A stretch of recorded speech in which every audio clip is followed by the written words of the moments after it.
আসসালামু আলাইকুম। ওয়ালাইকুম সালাম। প্রিয় দেশবাসী, আপনারা কেমন আছেন? সবাই ইনশাল্লাহ ভালো আছেন।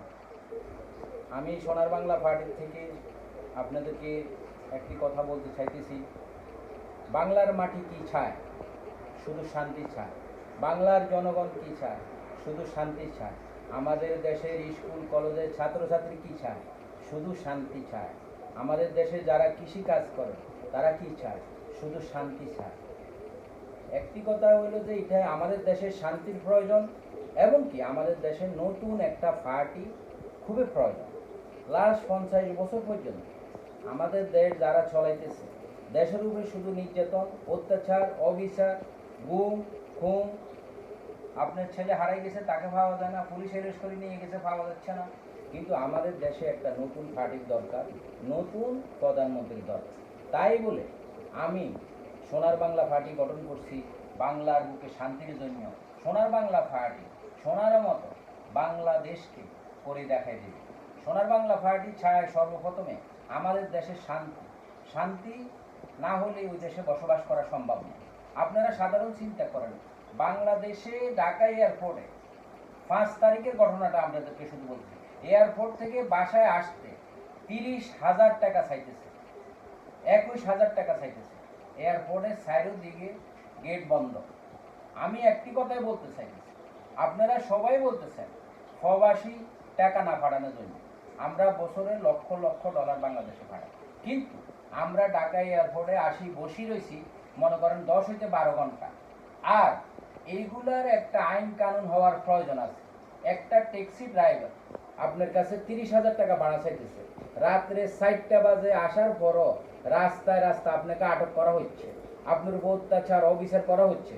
আর আপনারা ঢাকা শহরে সবাই বলতেছেন শুধু শান্তি।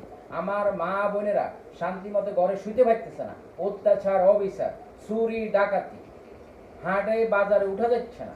1 টাকার জিনিস 100 টাকা হয়ে গেছে।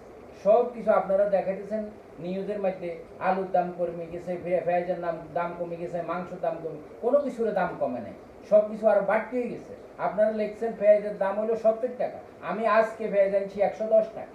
তো একটা জিনিসই শুধু আপনাদেরকে বলতেছি, আমাদের বাংলার বুকে শুধু শান্তির প্রয়োজন, সুন্দরের প্রয়োজন, ভালোবাসার প্রয়োজন। বাংলার মানুষ শুধু চায় ভালোবাসা।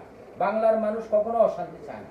লক্ষ লক্ষ ইয়ং জেনারেশন ফলাফাইন আমরা বিদেশে 18-20 ঘন্টা কাজ করি, দেশে টাকা পাঠাইতেছি। বিদেশে কোনো টাকা কেউ সেরা চাই দেয় না, কষ্ট করে কামাইতে হয়। কিন্তু আমি আমাদের দেশের স্কুল কলেজের ইউনিভার্সিটি ছাত্রছাত্রীকে বলতে চাইতেছি, দেশের উপরে যে জুলুম হইতেছে, অত্যাচার অবিচার হইতেছে, রেল লাইন জ্বালানো হইতেছে, ব্রিজ জ্বালানো হইতেছে, বিল্ডিং জ্বালানো হইতেছে, গাড়ি জ্বালানো হইতেছে, মোটরসাইকেল জ্বালানো, যেটা দেশের ক্ষতি, দেশের লস। আপনার ক্ষতি, আমার ক্ষতি, আপনার লস, আমার লস।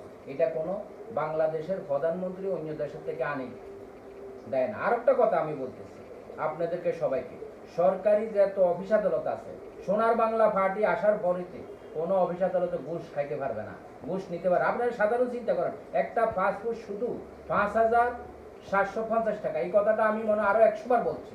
ওই পাসপোর্ট 13,000 টাকা দিয়ে আমাদের গরিব মা বোন বানাইতে হয়। সবার কাছে কি পয়সা আছে? যেই লোক গরিব মানুষ 1,000 টাকা বেতনে ডেলি সারি করে 500 টাকা, সে কয় বছরে যে আপনার 5,700 টাকা 13,000 টাকা জোগাড় করবে? তো সব কিছু আইন কানুনের ভিতরে, ইন্টারন্যাশনাল ল, আমাদের সংবিধানকে মানি চলতে হইব। সংবিধানকে যদি আপনি রেসপেক্ট না করেন, সম্মান করেন, এই আইন কানুনের কোনো প্রয়োজন নেই, কোর্ট কাছের কোনো প্রয়োজন নেই, সব কিছু আপনারা বন্ধ করে দেন। এগুলোর কি দরকার? সোনার বাংলা পার্টি আসার পরেতে আপনাদেরকে আমি একটি কথাই বলতেছি, এই সব কিছু ঠিক করবে। আমি আপনাদের সাথে প্রমিস করতেছি, আপনারা সবাইকে নিয়ে আমি সোনার বাংলা পার্টি গঠন করছি এবং যে আপনাদেরকে সবাইকে নিয়ে সোনার বাংলা পার্টিকে আমরা আগে নিয়ে যাব। আপনারা সবাই যদি একসাথে না হন, আমি এই কথাটা কয়েকবার আপনাদের বলছি, আপনাদের সাথে আসতে হবে। আপনারা সবাই একসাথে আসি, সোনার বাংলা পার্টিকে আগে নিয়ে যাবেন এবং কি বাংলার বুকে একটা নতুন পার্টির প্রয়োজন, একটা নতুন প্রধানমন্ত্রীর প্রয়োজন, একটা নতুন পার্টির প্রয়োজন। এই গতিকে আমি সোনার বাংলা পার্টি গঠন করছি বাংলার বুকে শান্তির জন্য, শান্তিতে থাকার জন্য, শান্তিতে আমার মা বাবা শান্তিতে 2টা ভাত খাওয়ার জন্য, তাদের ছেলে সন্তানকে রাস্তার উপরে গুলি করে মারার জন্য না, শান্তিতে থাকার জন্য। তা আজকে আমি এতটুকু বলে শেষ করছি, ভিডিওটা অনেক লম্বা হয়ে যেতেছে। আপনারা সবাই সাবস্ক্রাইব করবেন, লাইক করবেন, কমেন্ট করবেন। এতটুকু আমার কথা। খোদা হাফেজ, আসসালামু আলাইকুম, ভালো থাকুন।